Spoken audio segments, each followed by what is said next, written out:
மண்டலத்தை நாம் தொடர்ந்து பார்த்து வருகிறோம். கோவை வடக்கில் தமிழக வெற்றி கழகமே முன்னிலையில் நீடிக்கிறது. அதே போல கவுண்டம்பாளையத்திலும் கிணத்து கடவிலும் தமிழக வெற்றி கழக வேட்பாளரே முன்னிலை வகிக்கிறார். கோவை தெற்கில் திமுக முன்னிலை வகிக்கிறது. மேட்டுப்பாளையத்திலும் திமுகவே முன்னிலை வகிக்கிறது. கோவை தெற்கு பொறுத்தவரையில் செந்தில் பாலாஜி போட்டியிடுகிறார். அந்த தொகுதியில் ஒட்டுமொத்தமாக இருக்கக்கூடிய 10 தொகுதிகளில் 6 தொகுதிகளில் தமிழக வெற்றி கழக வேட்பாளர்கள் முன்னிலையில் இருக்கிறார்கள். சிங்காநல்லூரை பொறுத்தவரையில் தமிழக வெற்றி கழகம், சூலூரை பொறுத்தவரையிலும் தமிழக வெற்றி கழகம், தொண்டாமுத்தூரில் அதிமுக முன்னிலை வகிக்கிறது. வால்பாறையில் தமிழக வெற்றி கழகமே முன்னிலையில் நீடிக்கிறது.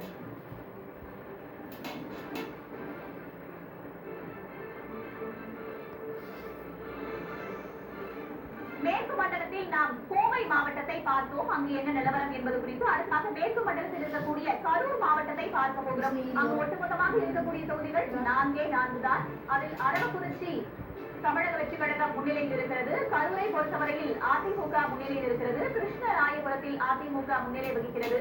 குளித்தலையில் திமுக முன்னிலை பெற்றிருக்கிறது.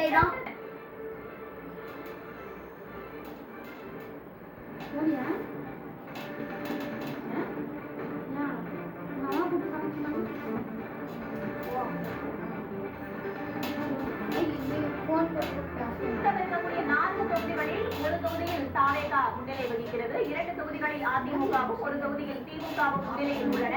கரூரை பொறுத்தமட்டில்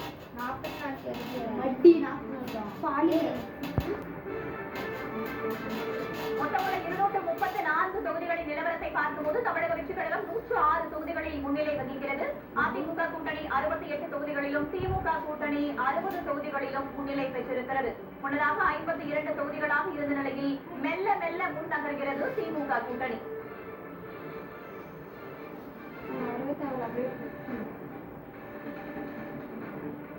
மேற்கு மண்டலத்தில் முன்னதாக நாம் பார்த்திருந்தோம் கோவை, கரூர் உள்ளிட்ட மாவட்டங்கள் குறித்து. தற்போது நாம் பார்த்துக் கொள்வது திருப்பூர் மாவட்டம். திருப்பூர் மாவட்டத்தில் 8 தொகுதிகள் உள்ளன. அதில் அவிநாசி தொகுதியில் தமிழக வெற்றி கழகம் முன்னிலை வகிக்கிறது. பல்லடம் தொகுதியிலும் தாவேகாவே முன்னிலையில் உள்ளது. தாராபுரத்தில் அதிமுகவும் காங்கேயத்தில் அதிமுகவும் முன்னிலை வகிக்கின்றன.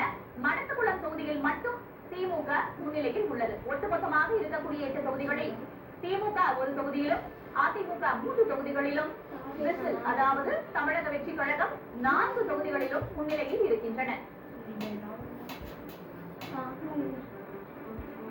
மேற்கு மண்டலத்தை நாம் தொடர்ச்சியாக பார்த்து வருகிறோம். கோவை, கரூர், திருப்பூரை தொடர்ந்து நாம் பார்த்துக் கொண்டிருப்பது சேலம் மாவட்டம். சேலம் மாவட்டத்தில் மொத்தமாக 11 தொகுதிகள் இருக்கின்றன. அந்த 11 தொகுதிகளிலும் எந்தெந்த கட்சி அல்லது கூட்டணி முன்னிலையில் இருக்கிறது என்பதை நாம் வரைகலை மூலமாக தற்போது பார்க்கவிருக்கிறோம். கோவை, கரூர் போன்ற மாவட்டங்களை முன்னதாக நாம் பார்த்திருந்த நிலையில் திருப்பூரை சமீபத்தில் பார்த்திருந்தோம். அங்கு யார் முன்னிலையில் இருக்கிறார்கள் என்பன உள்ளிட்ட விவரங்கள் குறித்து தற்போது நாம் பார்க்கவிருக்கிறோம். ஒட்டுமொத்தமாக பார்க்கும்போது தமிழக வெற்றி கழகம் 106 தொகுதிகளில் முன்னிலையில் இருக்கிறது. அதிமுக கூட்டணி 68 தொகுதிகளில் முன்னிலையில் இருப்பதை நாம் பார்த்திருக்கிறோம். தொடர்ச்சியாக ஒவ்வொரு சுற்றின் நிலவரங்களும் நமக்கு தெரிய வந்து கொண்டிருக்கின்றன. இவை அனைத்தும் வெற்றிக்கான நிலவரம் அல்ல. ஒவ்வொரு சுற்றுகளின் முடிவிலும் இந்த எண்கள் ஏற்ற இறக்கமாக இருப்பதற்கான வாய்ப்புகள் இருப்பதாகவும் பார்க்கப்படுகிறது.